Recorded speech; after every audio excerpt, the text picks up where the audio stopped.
महापालिका मिळकत कर कार्यालय शनिवारी आणि रविवारी सुट्टीच्या दिवशी सुद्धा सुरू राहणार आहे, अशी माहिती उपायुक्त आशिष लोकरे यांनी दिली।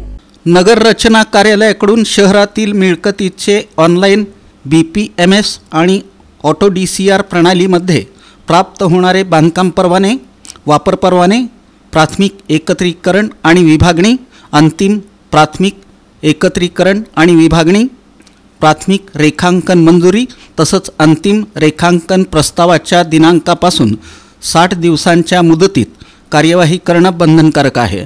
त्यानुसार मंजुरी देण्याच्या कार्यपद्धतीमध्ये गतिमानता आणण्याच्या दृष्टिकोनातून अधिकार प्रदान केले आहेत। संबंधित अधिकाऱ्यांसाठी एकत्रित कालमर्यादा निश्चित करण्यात आली आहे। नगर रचना कार्यालयाकडील कनिष्ठ अभियंत्यांनी 15 दिवसांच्या मुदतीमध्ये प्रस्तावाची छाननी आणि जागा पाहणी करून प्रस्ताव मान्यतेस्तव सादर करायचा आहे। उपअभियंता तसंच सहाय्यक संचालक आणि उपसंचालक नगर रचना यांना प्रत्येकी 7 दिवसांच्या मुदतीमध्ये प्रस्तावावर निर्णय घेणं बंधनकारक करण्यात आलं आहे।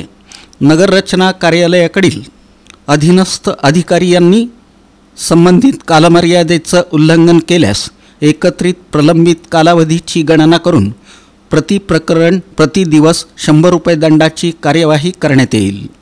UDCPRच्या विनिमय 6.3च्या तरतुदींनुसार आणि अतिरिक्त FSIचा समावेश असलेल्या विकास प्रस्तावांच्या मंजुरीमध्ये एक समानता, पारदर्शकता आणि कायदेशीर अनुपालन सुनिश्चित करण्यासाठी महापालिकेच्या अधिकार क्षेत्रात UDCPR नियमांच्या अधीन राहून प्रीमियम FSI आणि TDR समान प्रमाणात वापरण्यात यावा, असे आदेश पालिका आयुक्त डॉक्टर सचिन ओंबासे यांनी दिले आहेत।